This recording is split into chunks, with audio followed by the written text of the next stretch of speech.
Nuž, musím vám povedať, že moderná psychológia má dostatok dôkazov, ale sa o nich z určitých dôvodov nehovorí.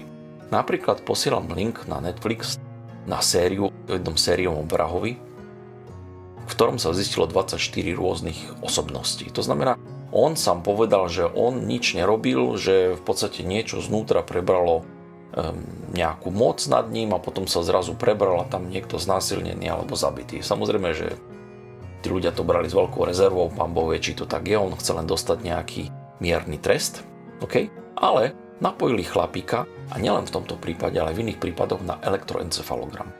A tí, ktorí chápu, čo je to elektroencefalogram, chápu, že je to niečo veľmi jedinečné. To je ako odtlačok nášho prstu. To je ako sietnica nášho oka. Ona je u každého človeka jednoducho iná. U každého človeka je jedinečná. A tento človek, keď nejaká tá subosobnosť prevzala vedenie a začala s tými psychológmi rozprávať ako nejaký muž alebo ako nejaké dievčatko, tak celý tento elektroencefalogram sa zmenil. To znamená, že to v skutku bol niekto iný. Prečo sa o tom nehovorí?